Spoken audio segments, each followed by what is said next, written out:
All right, this next one's a little creepy. I want to see what you guys think. Okay? It isn't, it isn't. I heard about this.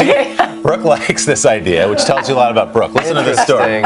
Okay, so if you forgot your ticket to a soccer game in Argentina, it's not a problem because you can use the microchip that's been embedded under your skin by the team. An Argentinian soccer team planning experimentally to this point to offer supporters a chance to implant a microchip in their skin.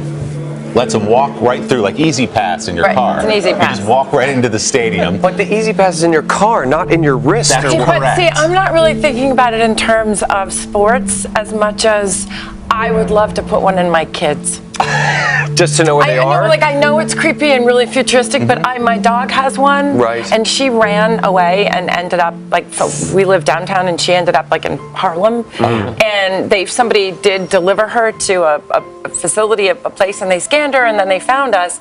And I honestly am not completely against chipping my children. Have you proposed this to the girls? I haven't. No, I thought I would do it in their sleep. Now they know. I would put it. Just, Mom, Mom, what Just was a that? button, Oh, I go don't to know. sleep. It's a mosquito.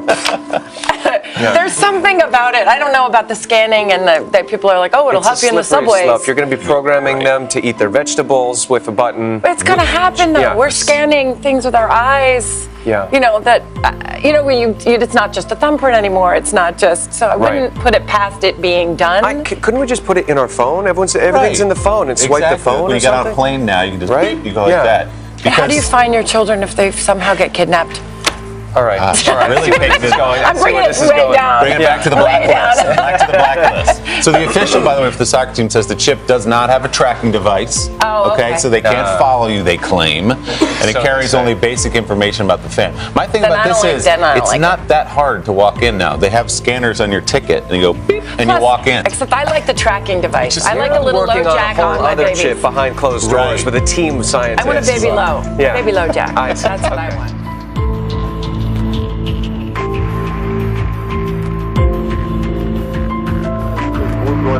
Aparte que manejan de seguridad, no es el último hermano. Es una idea para que el socio tenga otra alternativa, quiera, es algo más bien lúdico y novedoso para el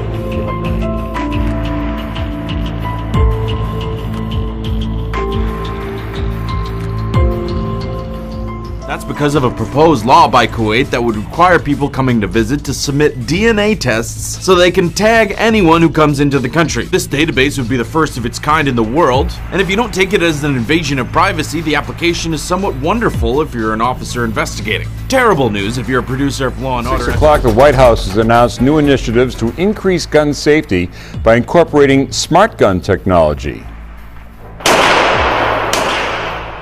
The Obama administration wants to design child-proof weapons. So-called smart guns utilize fingerprint recognition. One prototype only allows a gun to fire if the owner is wearing a watch with an electronic recognition chip.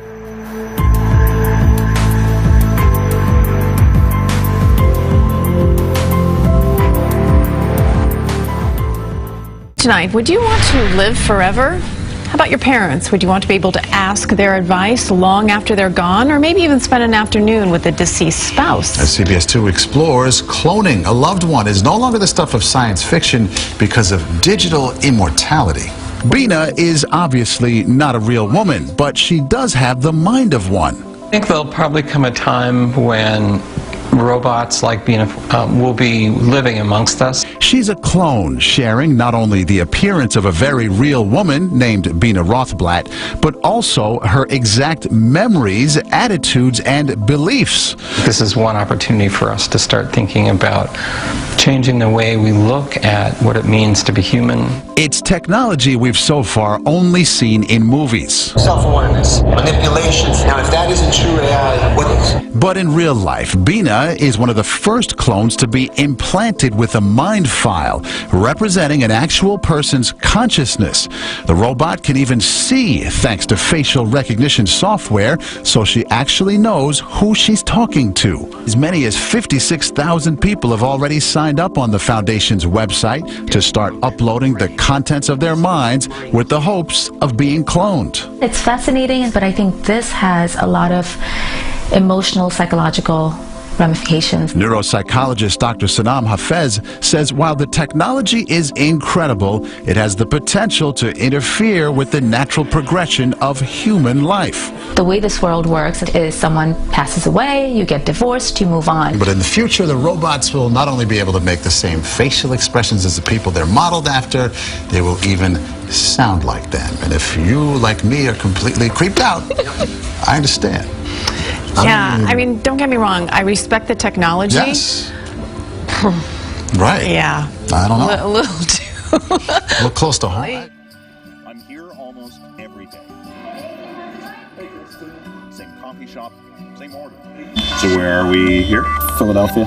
So this is people walking into a grocery store. These aren't your average surveillance cameras. These shoppers don't know it, but a computer is scanning their faces and comparing their features to those of known shoplifters. It's called facial recognition, and it's happening at stores across North America. That's probably true in Canada as well. And the problem is, your face is almost always being scanned without your knowledge. I think if Canadians were aware that it is a common practice, it's becoming a common practice, I think there would be some concerns. Many companies are developing customer reward programs that allow shoppers to submit their pictures in exchange for special deals when they walk into the store and their faces are recognized. You can opt in and opt out, but there are no regulations. Imagine a pharmacy tracking your purchases. Every single purchase you make, even the ones you make in cash.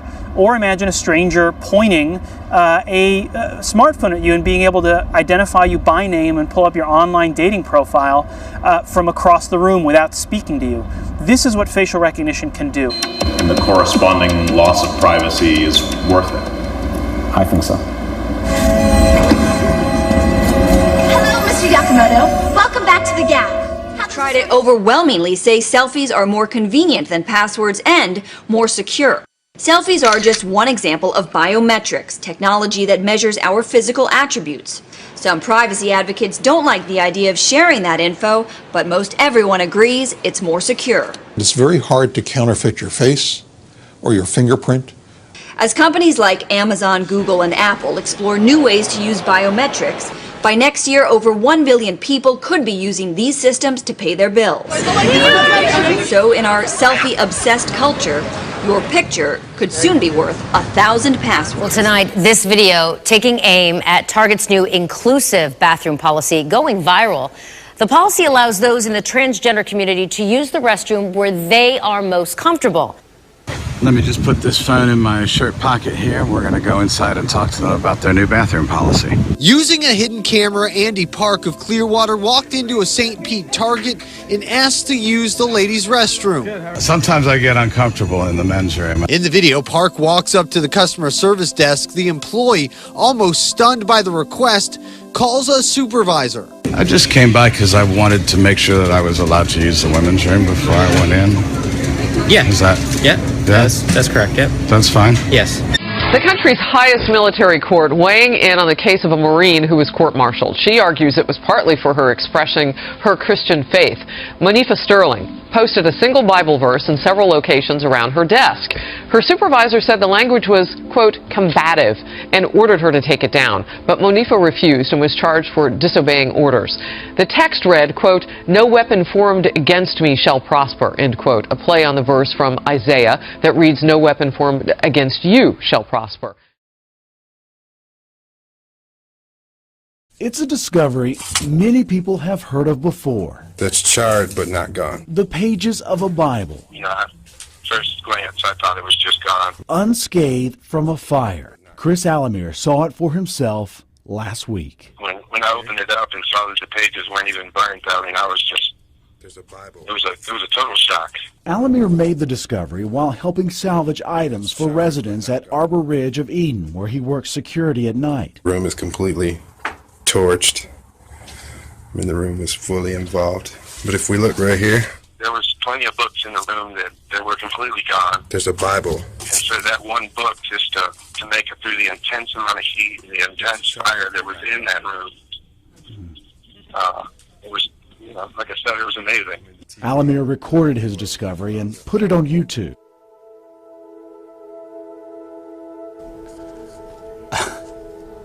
mean, check this out. We've buried the lead here at CBSN. This is dash cam video showing a streak of light, and I'm doing quote marks with my fingers over Southern California skies Tuesday night. The U.S. has deployed 2 of its highly advanced fighters to the Black Sea for the first time. 250 additional U.S. personnel in Syria.